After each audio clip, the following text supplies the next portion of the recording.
Hi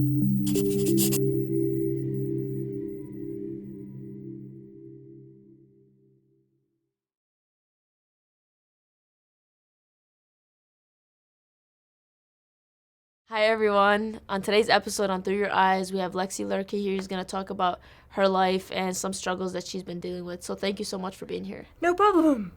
I'm excited to share my story with all of you, and I hope that it inspires other people in my situation. Because I promise you, it does get better. Tell me a little bit about yourself, who you are, what you do, and where you come from. Okay, so my name is Lexi Lerchy. I was born with cerebral palsy, and I grew up in Pittsburgh. I lived with my mom for a while, but we didn't really have the best relationship, so I was constantly trying to get out of that. And then that's kind of why I chose the school I go to, because it's far away from where I used to live. And right now I'm a senior there, and my majors are psychology and exercise science. So I finished up my psychology degree in 2021, and now I'm going back for my second degree, which is exercise science. And then this is my last semester of classes, and then I have my internship in the fall.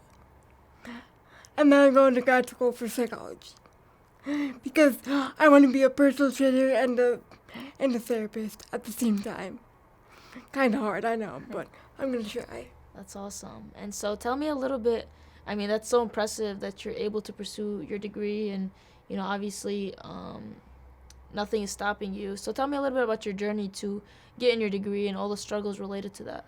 Okay, so my freshman year, I lived with my mom, because my mom insisted on moving up to where the school is, so she was close to campus, so she could help me, quote unquote, air quote. But that didn't really work out because we were fighting a lot, so I was struggling a lot mentally with like depression and anxiety and stuff like that. And then my sophomore year, I moved on campus, and it was really hard for my mom to kind of let go of helping me because she did it for so long. So she would kind of just come to campus and try to like guide the helpers on what to do, and didn't really trust my judgment. So that made it really hard. And then she would argue with the caregivers, so it would chase them away. And then COVID hit my second semester of sophomore year, so then I had to move back with my mother because she didn't want to have caregivers at her house, and the school wouldn't let me stay because my mom lived too close to campus, so I had to move back. And then I got my own apartment near school, but I didn't like it because I felt kind of isolated from campus life and everything going on. So then when my helpers were kind of consistent, not perfect, but consistent enough where I felt comfortable trying to go back to campus, that's when I moved back, and that was August of 2021. And then my caregiver situation got very crappy. The spring of last year, when the caregiver I had for a year and a half quit after I tried to get a job at Walmart because I wanted to make extra money to try to not be so broke, if you know what I mean. So then she quit, and then my caregiver issues got worse to the point where I was really, really struggling mentally with like really bad panic attacks, anxiety, depression, stuff like that. And then I decided to take myself into a psychiatric facility because my mood was so bad and I needed to get help with that. So then I was in the psychiatric facility for 2 weeks, and then because I didn't have consistent caregivers, and it was affecting my mental health.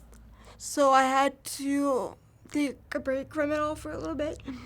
And then my mom was my caregiver when I got back, but we were arguing a lot. And every time I would try to walk to class, she would fight with me, and it would create all this drama. And then, so every time my mom and I got into a fight, the campus police were called, and then they would have to like talk to me every day and figure out what happened and try to come to some sort of resolution.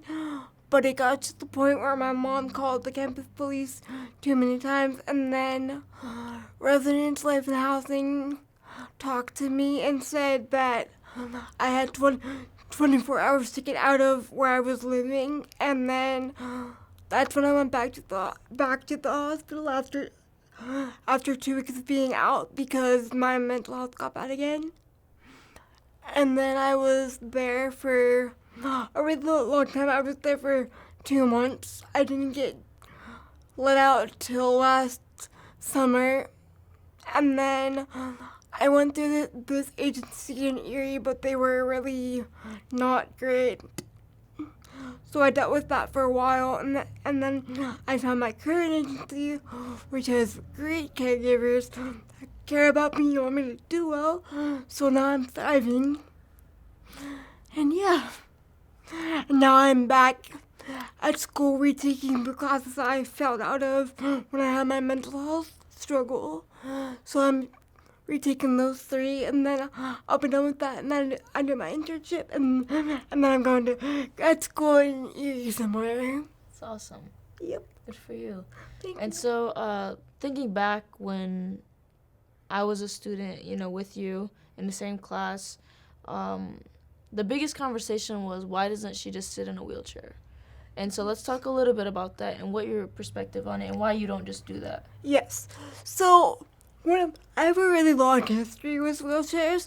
So when I was younger, like grade school age, I was forced into wheelchairs basically for the whole school day and not allowed out to do anything.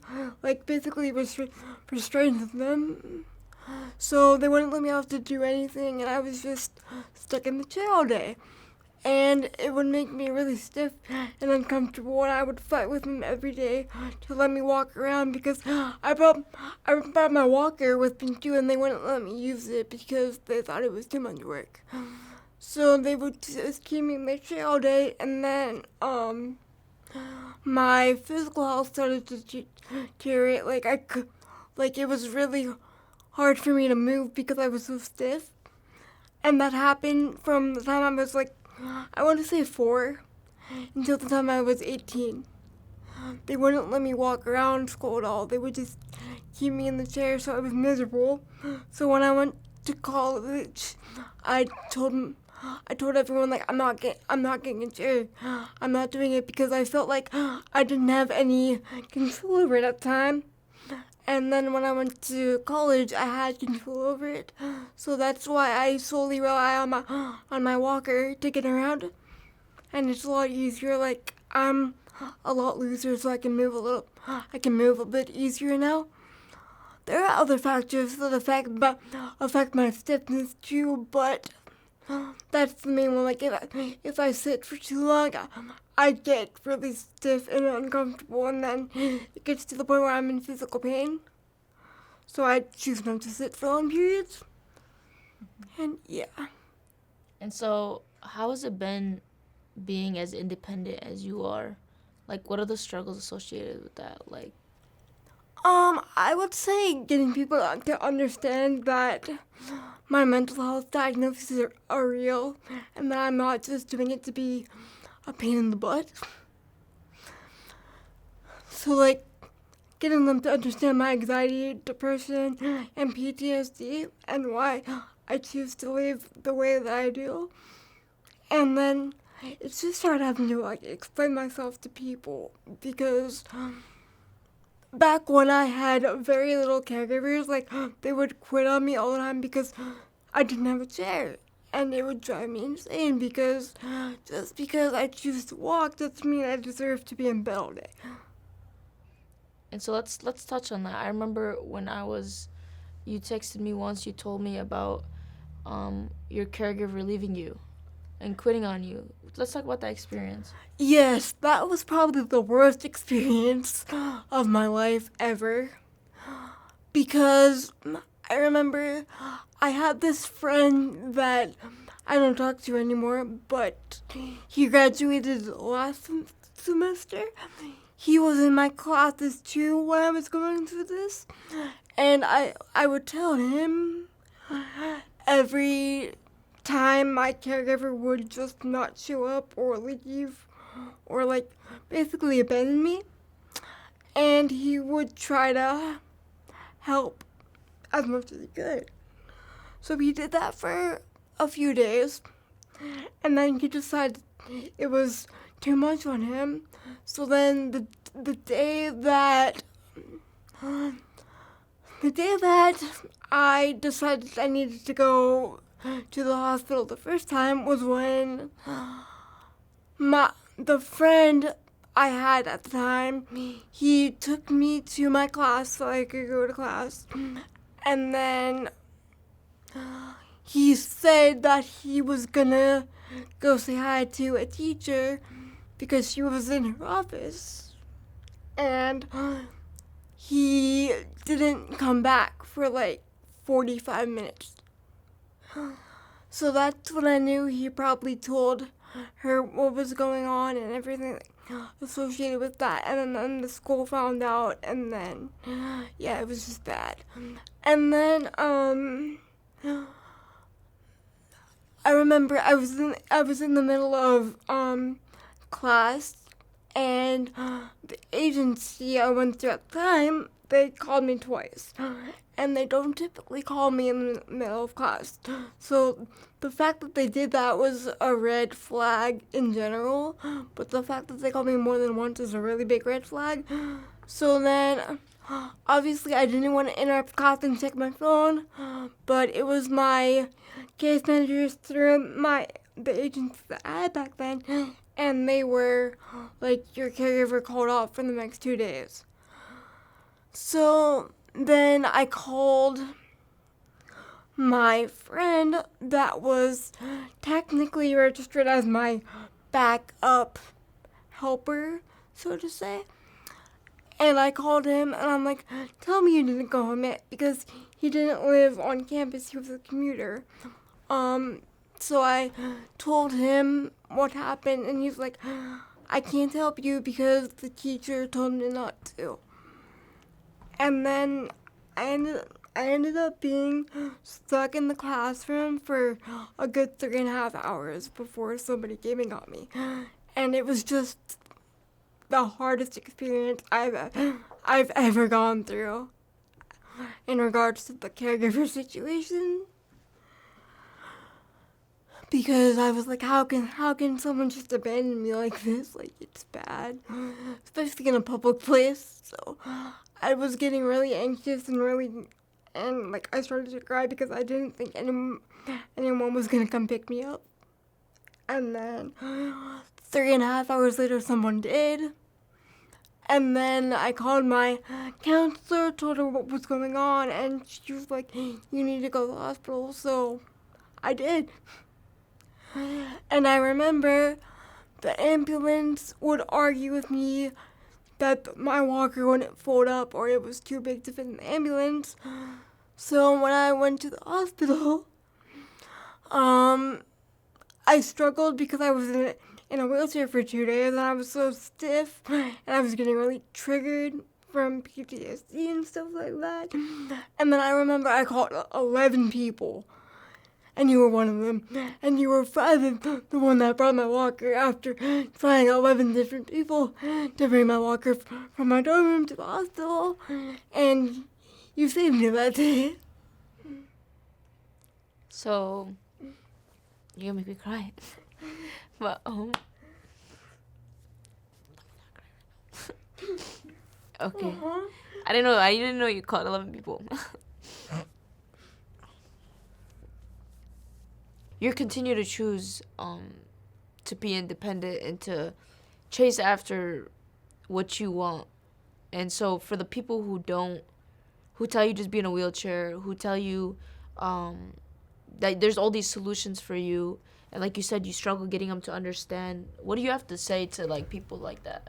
Yes, for people like that, I would say try being in my body for one day and see if you can handle being in a chair for that long and see how you feel. And then I would say just try to be more empathetic towards others, because not everyone does the easiest solution out. Some people try. Some people do things the quote-unquote harder way because it's easier for them, but it is not necessarily easier for the people that take care of me, because I compromise with them. But I would say just listen to everybody's unique story and just try to understand why they do things the way that they do, instead of judging people or telling them to live a certain way, because it does impact their mental health. And you might not think that people think about what you're telling them, about why I should be in a chair and stuff like that. But I can promise you that people in that situation, they do overthink about stuff, and they do hear what you're saying, and they want to help you, but sometimes they can't do what you're asking of them because it'll harm them in the long run. And so a lot of times how I conclude interviews is just asking you a question to kind of reflect. And so the one question I have for you first is, did younger you think that you were going to pursue a degree and end up actually almost graduating? Well, you are going to graduate college with a degree. Yes, from the time I was probably 6 or 7, I knew I wanted to go to college. I just didn't know for what. And then my original plan was to be a science teacher, because when I was younger, I loved science. And I'm like, hey, it would be cool to stand up there and teach that one day. So that was my original career goal. And then I'm like, I cannot lesson plan because it's hard. It's really hard. Because when I was in 4th grade, I did an internship called Future Educators of America. And you had to lesson plan for the individuals that need a little bit more help learning. And it was really hard for me to lesson plan the lesson tailored to each specific person, depending on what their needs were. So that I found that really challenging. So I was like, okay, how can I still help people but not be a teacher? And I love to work out. I love to go to the gym and work on my physical fitness. I also do this adaptive CrossFit program. So that's where the personal training came in. But first, I wanted to be a psychologist because I myself struggle with mental health still sometimes. And I want to be able to help people through that so they don't have to suffer the way I did. So basically, yes, but from the time I was young, I knew I was going to go to college and do great things with my life. I just didn't know what at the time. That's awesome. That's awesome. You're a great role model to many young girls.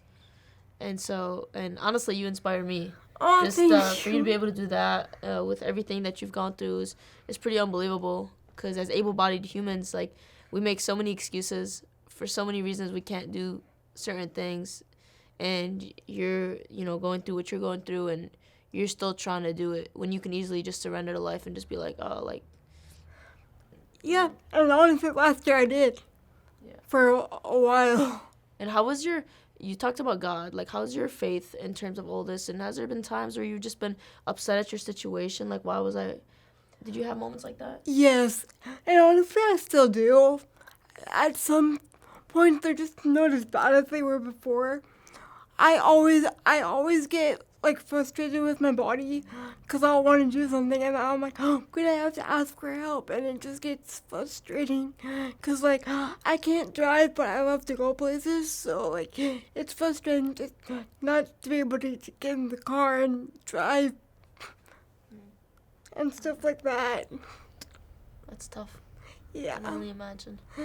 So yes, I do have a lot of moments like that still, like even though my mental health is a lot better, I still have moments of frustration with my body, because obviously I can't just get up and move like the typical person would, and that does get frustrating at some points.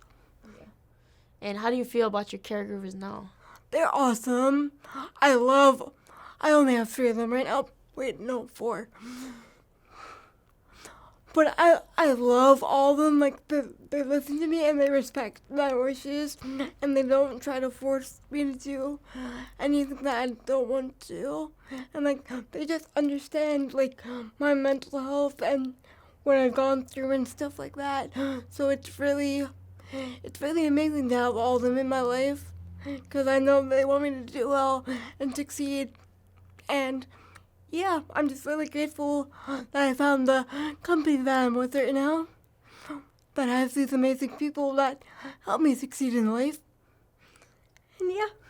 And so if there was one little girl in this room that was going through the same thing that you are, except she's much younger than you, what's one piece of advice that you leave her with?